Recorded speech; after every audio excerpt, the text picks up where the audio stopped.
Hey humans, welcome to Read to Me, Matt Dunn. I'm Matt Dunn, and I'm going to read to you. This is Gamora. Gamora, say hello. Hello. She always has to remember the words, whatever. So, we are on chapter 29.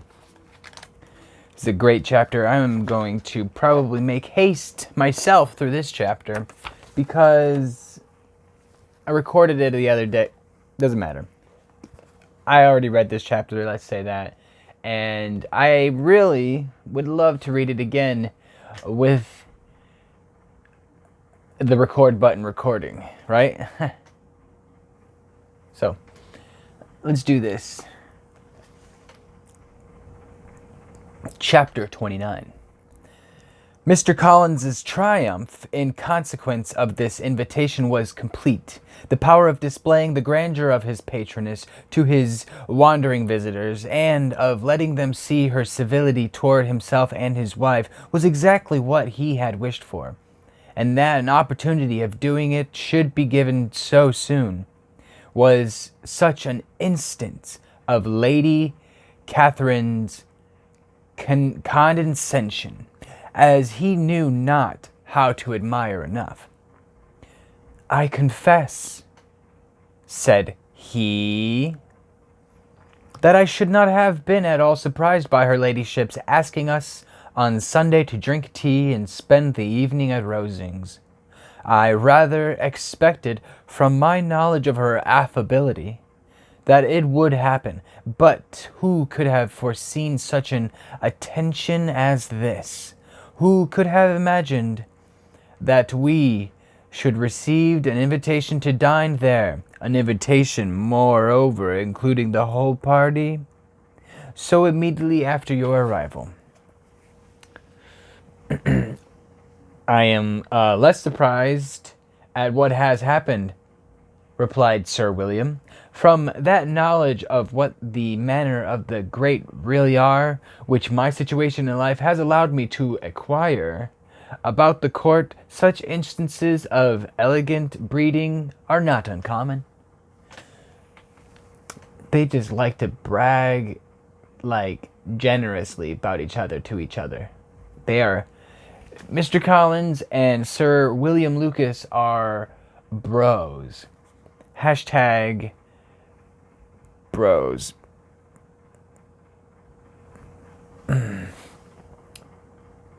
Scarcely anything was talked of the whole day or next morning but their visit to Rosings. But that's it. That's all they talked about. Nothing else. Nobody cared about anything else. Mr. Collins was carefully instructing them in what they were to expect. That the sight of such rooms, so many servants, and so splendid a dinner might not wholly overpower them. When the ladies were separating for the toilette, he said to Elizabeth, "Hey, I still think about you." "Do not make yourself uneasy, my dear cousin, about your apparel. Lady Catherine is far from requiring that elegance of dress in us which become herself and daughter. I would advise you merely to put on whatever of your clothes is superior to the rest. There is no occasion for anything more. Lady Catherine will not think the worse of you for being simply dressed. She likes to have the distinction of rank preserved." He just basically looked at Elizabeth and said, "Don't worry. Those sweatpants you're wearing? Great. You'll look great. Don't worry that you look like a piece of shit. Keep doing it. Don't stop being you." While they were dressing, he came 2 or 3 times to their different doors to recommend their being quick, as Lady Catherine very much objected to be kept waiting for her dinner. such formidable accounts of her ladyship and her manner of living quite frightened Maria Lucas, who had been little used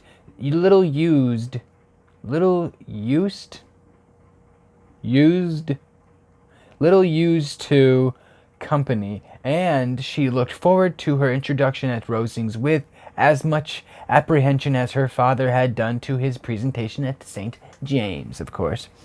As the weather was fine, they had a pleasant walk of about half a mile across the park. Every park has its beauty and its prospects, and Elizabeth saw much of to be pleased with, though she could not be in such raptures as Mr. Collins expected the scene to inspire, and was slightly affected by his enumeration of the windows in front of the house, and his relation of what the glazing altogether had originally cost Sir Louis de Bourgh. De bore the fuck out of me. When they ascended the steps to the hall, Maria's alarm was every moment increasing, and even Sir William did not look perfectly calm. Elizabeth's courage did not fail her. She had heard nothing of Lady Catherine that spoke her awful from any extraordinary talents or miraculous virtue, and the mere stateliness of money and rank she thought could witness without trepidation. From the entrance hall, of which Mr. Collins pointed out with a rapturous air the fine proportions and finished ornaments, they followed the servants through an antechamber and to the room where Lady Catherine, her daughter, and Mrs. Jenkinson were sitting. Her ladyship, with great condensation, she has so much condensation around her face, arose to receive them, and as Mrs. Collins had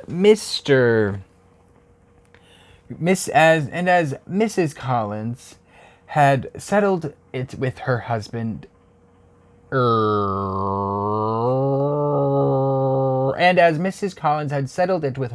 that the office of introduction should be hers, it was performed in a proper manner without any of those apologies and thanks which he would have thought necessary. Very good. See, what's her name? Margaret.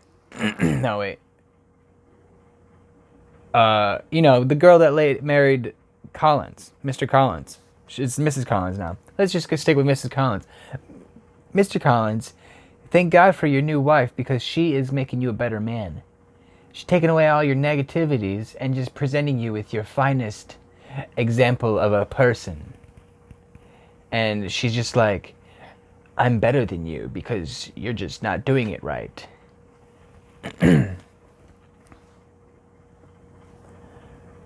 In spite of having been at St. James's, Sir William was so completely awed by the grandeur surrounding him that he had but just courage enough to make a very low bow and take his seat without saying a word. And his daughter, frightened almost out of her senses, sat on the edge of her chair, not knowing which way to look. She was just like freaking out, man. I would be too. Like, what? Can I touch anything or nothing? Can I touch some things? What can I touch? What can I not touch? Should I touch things? Hands in the pockets, kids. Sit on your hands. Elizabeth found herself quite equal to the scene, and could observe the three ladies before her composedly. Lady Catherine was a tall, large woman with strongly marked features, which might once have been handsome. Her air was not conciliating, nor was her manner of receiving them such as to make her visitors forget their inferior rank. She was not rendered formidable by silence, but whatever she said was spoken in so authoritative a tone as marked her self-importance and brought Mr. Wickham immediately to Elizabeth's mind. Coincidentally, I'm sure. And From the observation of the day altogether, she believed Lady Catherine to be exactly what he had represented. Basically, what he told her. It was like, she's like this. You're gonna say, and she's gonna be like, she's like, you know.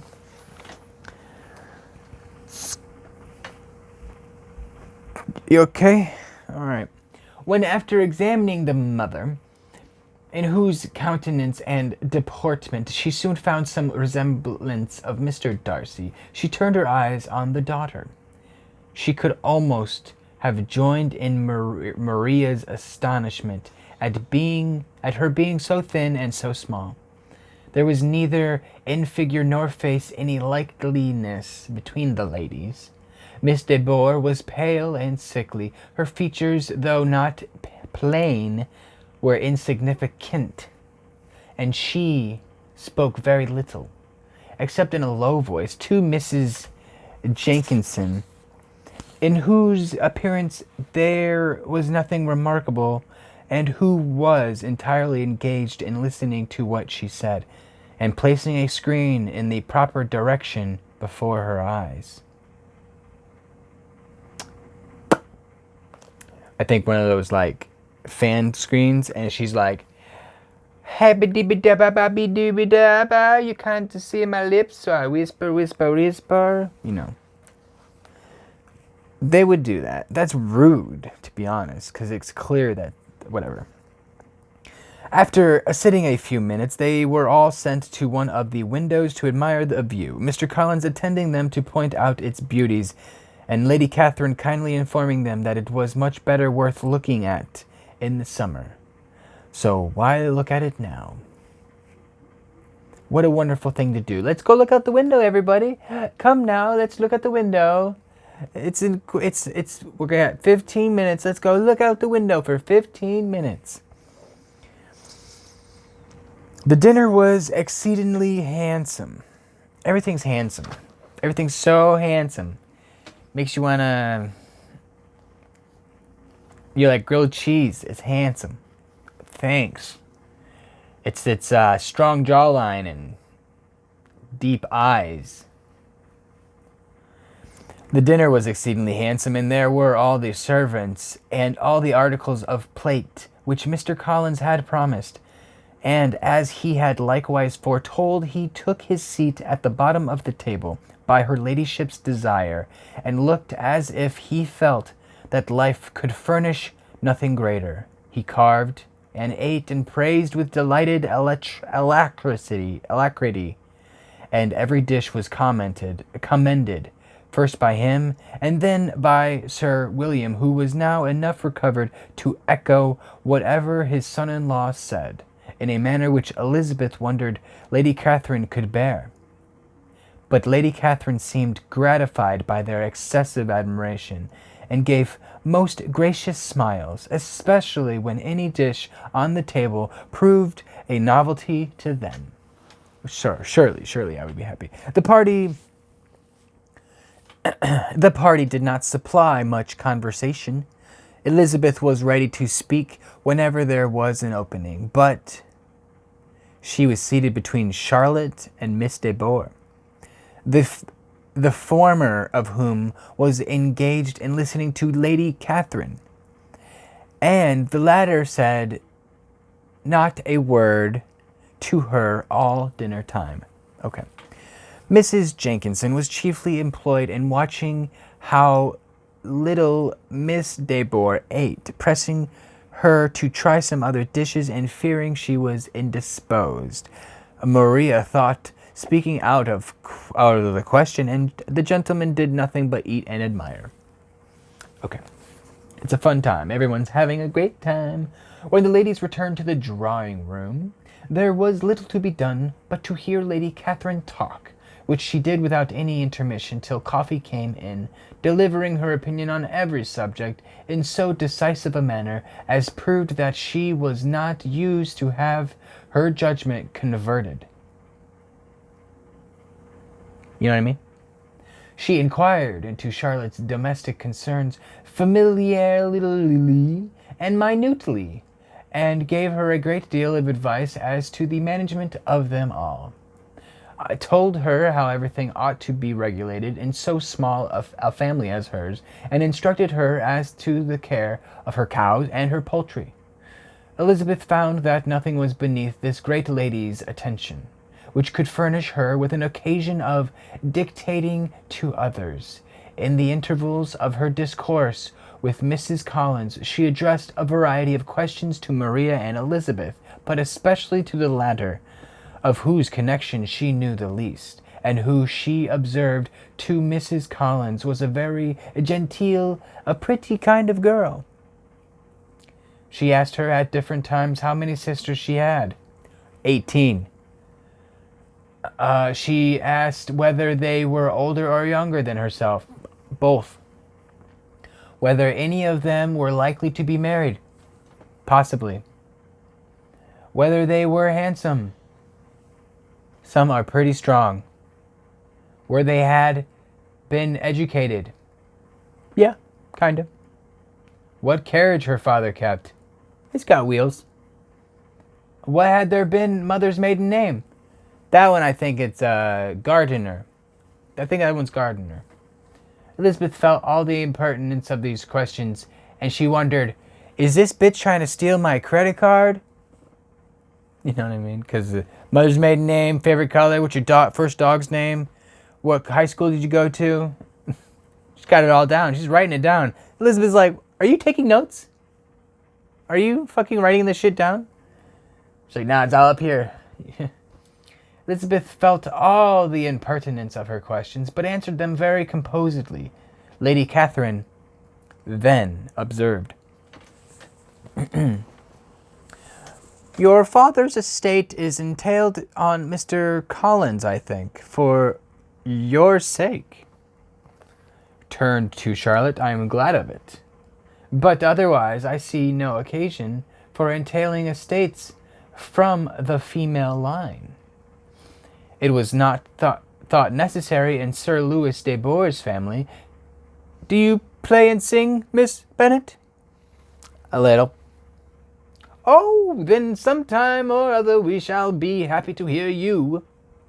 Our instrument is a capital one, probably superior to... you shall try it someday. Do your sisters play and sing? One of them does. Why did not you all learn? You ought all to have learned. Miss Webb's all play, and their father has not so good an income as yours. Do you draw? No, not at all. What?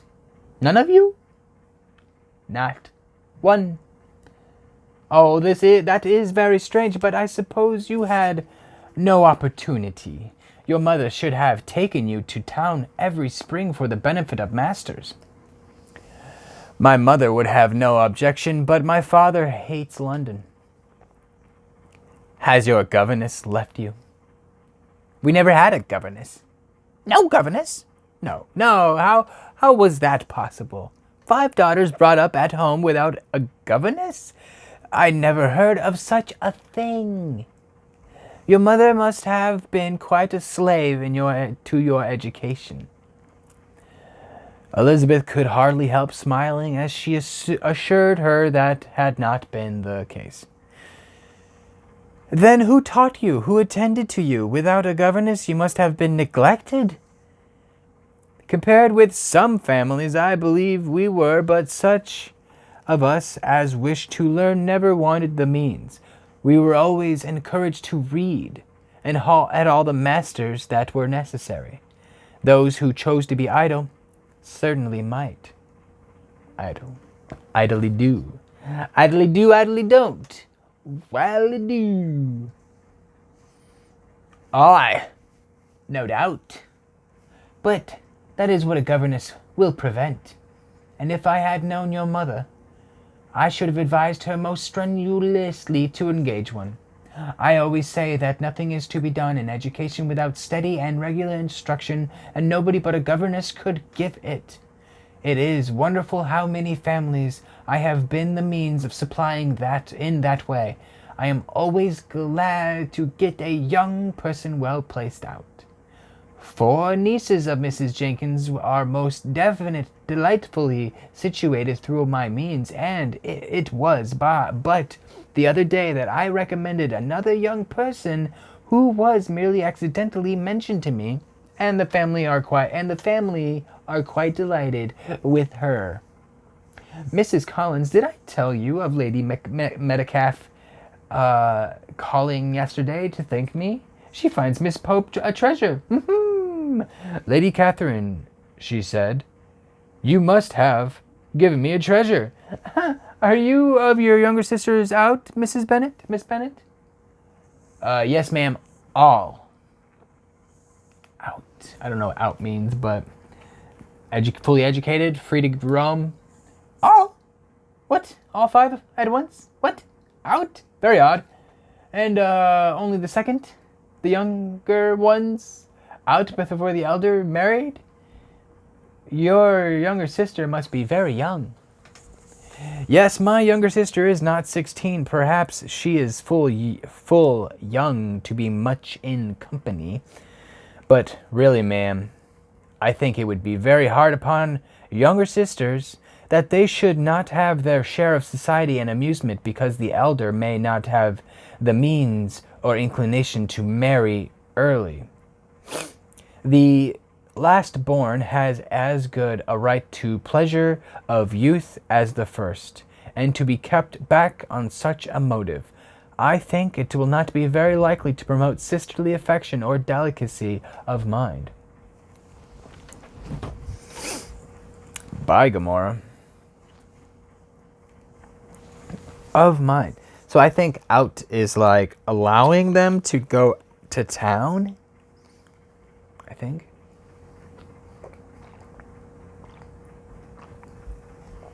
Like public access? Like going to school? Who knows? Upon my word, said her ladyship, you give your opinion very decidedly for so young a person. What are you, a midget? Pray, what is your age? With 3 younger sisters grown up, replied Elizabeth, smiling, your ladyship can hardly expect me to own it.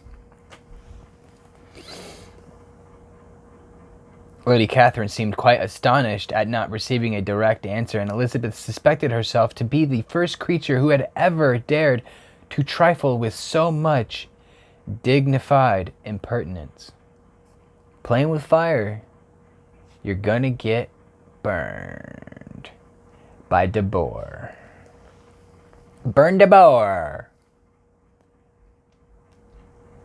You cannot be then 20, I am sure. Therefore, you need not conceal your age. Weird. This lady's weird.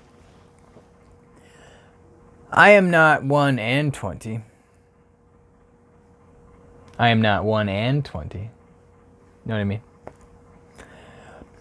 When the gentlemen had joined them and tea was over, the card tables were placed. Lady Catherine, Sir William, and Mr. and Mrs. Collins sat down to a quadrille. And as Miss de Boer chose to play at casino, the 2 girls had the honor of assisting Mrs. Jenkinson to make up her party. Their table was superlatively stupid. Scarcely a syllable was uttered that did not relate to the game. Wait, no, those syllables were not uttered, because it's got to be related to the game, right? Except when Mrs. Jenkins expressed her fears of Miss de Boer being too hot or too cold, or having too much or too little light. A great deal more passed at the other table. Lady Catherine was, generally speaking, stating the mistakes of the 3 others, or relating some anecdote of herself. Mr. Collins was employed in the agreeing to everything her ladyship said, thanking her for every fish he won. Thank you. Thank you for this fish. I like a fish so much. and apologizing if he thought he won too much. I'm sorry, I keep taking all your money. Sir William did not say much. He was storing his memory with anecdotes and noble names. When Lady Catherine and her daughter had played as long as they chose, the tables were broken up. The carriages was offered to Mrs. Collins, gratefully accepted, and immediately ordered. The party then gathered round the fire to hear Lady Catherine determine what weather they were to have on the morrow. From these instructions they were summoned by the arrival of the coach, and with many speeches of thankfulness on Mr. Collins's side, and as many bows on Sir William's, they departed. As soon as they had driven from the door, Elizabeth was called on by her cousin to give her opinion of all that she had seen at Rosings, which, for Charlotte's sake, she made more favourable than it really was. But her commendation, though costing her some trouble, could not by no means satisfy Mr. Collins, and he was very soon obliged to take her ladyship's praise into his own hands. Elizabeth just wasn't praising her enough, and Collins had to, Bill Collins had to step in to take over. He knows that she likes it. He knows. That was chapter 29.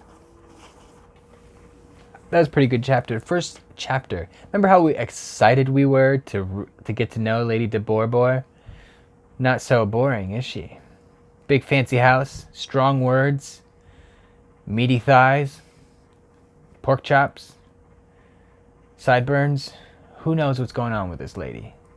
But tell you what, Elizabeth has some idea what's going on with this lady. Elizabeth's got it going on. Elizabeth has got it going on. It's like you hate her, you love her. What is going on with this lady? But anyway, if you wish for me to keep reading, please check out some more of my videos. Give me a thumbs up if you like this video. Subscribe to check out more. And I'll see you tomorrow. Please, stay weird.